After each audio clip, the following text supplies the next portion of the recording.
നമ്മൾ തമാശക്കാണെങ്കിൽ ലോബി എന്ന് പറയാറുണ്ടെങ്കിൽ പോലും അത് കൃത്യമായി പ്രവർത്തിക്കുന്നുണ്ട് എന്നുള്ളതാണ് ഈ റിപ്പോർട്ട് ഉൾപ്പെടെ മനസ്സിലാക്കാൻ വേണ്ടി സാധിച്ചത്. മലയാളം തൊട്ട് ബോളിവുഡ് വരെ അതുണ്ട്. ഈ പവർ ടീം ഏതാണ് അതാണ് ആദ്യം മനസ്സിലാക്കുന്നത്. ഇപ്പോൾ എല്ലാവരും പറയുന്നത് ഇപ്പോഴത്തെ അമ്മ സംഘടനയാണോ അല്ലെങ്കിൽ ഇപ്പോഴത്തെ പാനലാണോ? ഇപ്പോൾ റീസെൻ്റ് ആയിട്ട് വന്ന പാനലിനാണ് എല്ലാവരും ചോദ്യം ചെയ്യണം. ഈ റിപ്പോർട്ടിൽ സിനിമയിൽ അതായത് മലയാള സിനിമയിൽ ഒരു പവർ ഗ്രൂപ്പ് ഉണ്ട് എന്നാണ് പറയുന്നത്. ഒരു 15 സംഘം അങ്ങനെ ഒരു എനിക്ക് കൂടുതൽ അറിയത്തില്ല.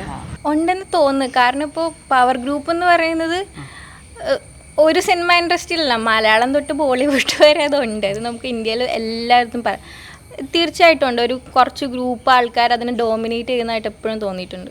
ഈ പറയുന്നത് ഒരു പവർ ഗ്രൂപ്പ് പ്രവർത്തിക്കുന്നുണ്ട് എന്നുള്ളൊരു വിശ്വാസം എന്നെ സംബന്ധിച്ചിടത്തോളം ഉണ്ട്.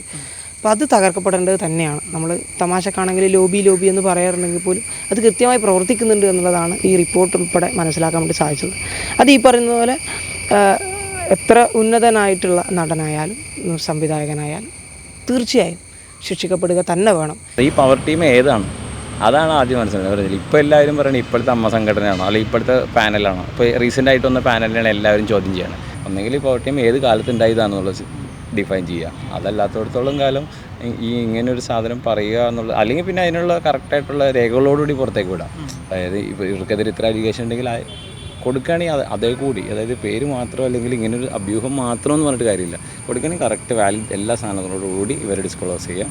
പിന്നെ അവരവിടെ നിലനിർത്തണോ വേണ്ടെന്നുള്ളത് ജനങ്ങൾക്ക് തീരുമാനിക്കാം. അല്ലാത്ത കൊടുക്കുന്നതിന് താല്പര്യമില്ല. എനിക്കിതുവരെ അങ്ങനെ തോന്നിയിട്ടൊന്നുമില്ല.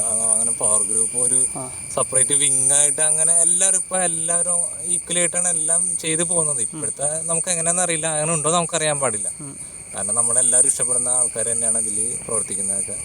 പിന്നെ ഉണ്ടോ നമുക്ക് കൃത്യമായിട്ട് നമുക്ക് അതിനെക്കുറിച്ച് നിയന്ത്രിക്കുന്ന ഒരു ഗ്രൂപ്പൊന്നും ഇല്ല. അങ്ങനെ ഉണ്ടാവാൻ ചാൻസ് കുറവാണ്, നമ്മുടെ അഭിപ്രായത്തിലില്ല. ഈ പവർ ഗ്രൂപ്പിനെ ഈ സർക്കാരിന് പേടി ഉണ്ടെന്ന് തോന്നുന്നുണ്ടോ?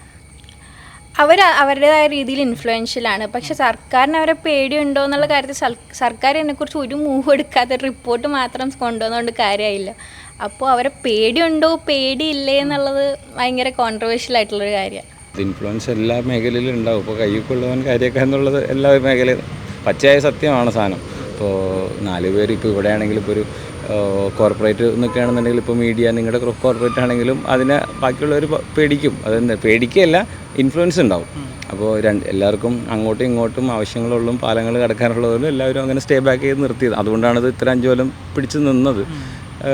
അത് പഠിക്കേണ്ട ആവശ്യമാണ് അല്ലെങ്കിൽ ചിന്തിക്കേണ്ട ആവശ്യമാണ്. അതെന്തുകൊണ്ട് ഇങ്ങനെ ഇത്രയും കാലം നിന്നു എന്നുള്ളത്.